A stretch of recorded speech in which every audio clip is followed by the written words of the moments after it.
Hey guys, Card Gamer Skill here. Today I will talk about a Yatagarasu deck profile. This time is the Yatagarasu-Himiko deck profile. So before we talk about anything else, let's get started. So obviously in our deck we run 4 copies of Sunlight Goddess Yatagarasu. For those who doesn't know, her effect is Limit Break 4. When she attacks, Soul Blast 9, draw 2 cards, choose 2 of your own units and you stand them. Then her second ability is, when she's attacked, you may choose one of your guardians and then you may put it into your soul. Then our backup grade 3, this is a Yatagarasu-Himiko deck. So our backup grade 3 is obviously 4 copies of Oracle Queen Himiko. So Oracle Queen Himiko is a break right, and ideally you want to write into her first before you write into Yatagarasu. So her effect is break right plus 10k. Your Vanguard gets, when the Vanguard attacks, Soul Blast another 3, draw a card, then choose two of your other rearguards, they get plus 5000. So the idea here is you get power columns when you break right over Himiko, and then you stand those power columns and you try to kill your opponent using that method. So this is our backup grade 3. For our grade 2, we are running 3 copies of Gleipnir. Gleipnir is a card that is the Ember clone. When he attacks, counterblast 1, soul charge 3. If you have soul blasted this turn, you may draw a card. So refills your hand, refills your soul, very good card. So we run 3 copies. I'll actually run 4 copies, but unfortunately we don't actually have the slot. So we're just going through 3 copies instead. Then our next grade 2 is 4 copies of Jormungand. Jormungand is like the MVP in this deck. Whenever a card is put in from your soul to your drop zone, he gets plus 1k. So basically with Yatagarasu skill, he gets plus 9k or any number whenever you soul blast. So he's very good. He can hit for very high numbers. At maximum, he gets a plus 12k, which is 21,000 on his own. If you break right over Himiko and activate Himiko's break right skill with Yatagarasu's limit break, he gets plus 12k, so it's 21k. It's very, very painful. Imagine standing that column, that's pretty insane. And then our last grade 2 is 4 copies of Flying Lapwing. Flying Lapwing is Generation Break 1. When you call him, you may counterblast 1, soul charge 3. Then if you have a Flying Lapwing in your soul, draw a card, counter charge 1. The reason I'm running 3 Lapwing and 2 Gleipnir is because all our strikes, our first strikes especially, requires a soul blast during the main phase. So Gleipnir's effect won't activate if we play more Gleipnir. So we need main phase soul charge, so Lapwing is an ideal choice. So therefore 4 copies of Lapwing. For grade 1, we are running 1 copy of the normal perfect guard because our rearguards are very important and sometimes we just want to guard our rearguards instead. And 3 copies of perfect guard Gs because they unflip for us. And then 4 copies of Hati. Hati is our grade 1 version of Jormungand. Does the same thing. The same bonkers thing is like in every Yatagarasu deck, you're going to run 4 of Hati, 4 of Jormungand. It's pretty straightforward. Running 2 copies of Melissa because if we soul charge a lot, chances are there are games where we'll get our important cards in our soul and that's a bad thing.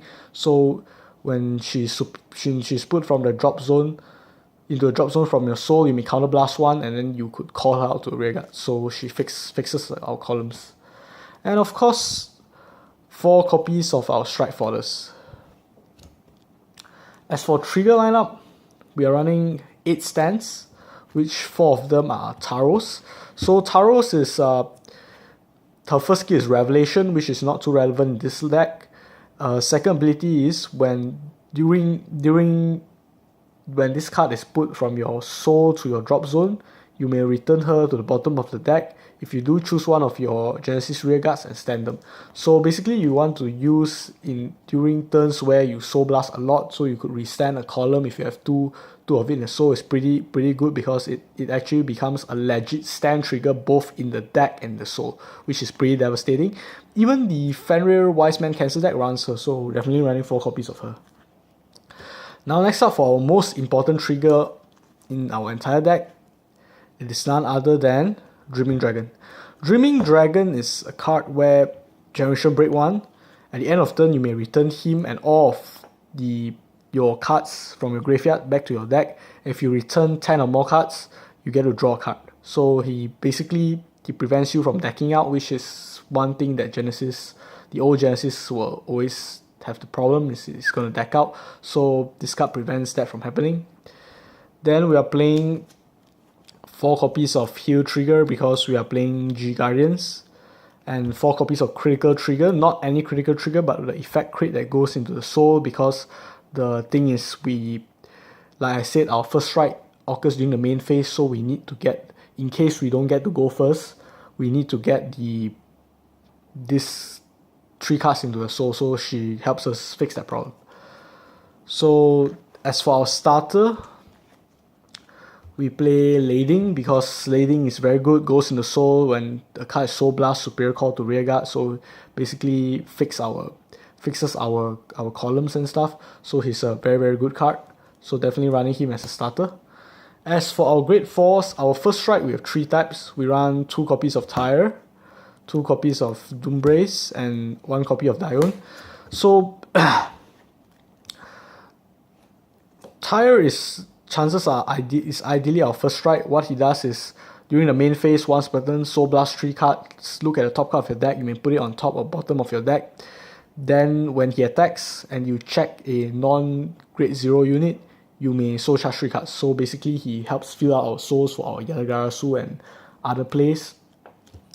Then we have Doombrace. Doombrace is a pretty old and self-explanatory card. Once per turn, Soul Blast 3, choose 2 of your Genesis units, they get plus 5k, and if you less than 2 cards in your soul, soul charge 3.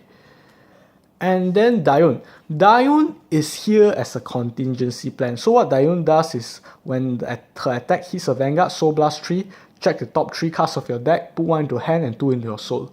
So she's here in case you have Sleipnir instead of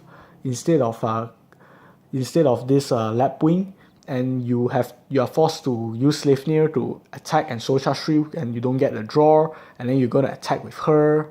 Yeah, so you basically get the idea. So she's there just in case for that matter. And we're running, of course, 4 copies of Vanguard. So what Vanguard does is, when he attacks, Soul Blast 6, look at the top 4 cards of your deck and put it back in any order, on top or bottom. So he's really good. You can stack triggers on top. For your opponent are not careful, your opponent will die. So definitely running 4 copies of him. He's a very, very good card. And then running 1 copy of Seabreeze just to fight against Gridlock decks. 3 copies of Iris, because Iris, she's just a very, very good card. You may return 3 cards from the drop zone to your soul. If you return 3 cards, you get plus 5k. She's a G Guardian. Then running 2 copies of Dismal just to protect our rearguards, because our rearguards are very important in this deck. And one copy of Scryu, because just to screw up those high power columns. So this is my Genesis Yatagarasu deck profile. I hope you guys like it, and please like, comment, and subscribe. I'm sorry today my voice sounds a bit weird because I'm having a sore throat. Yeah, so that's about it, and I'll see you next time. Thanks for watching.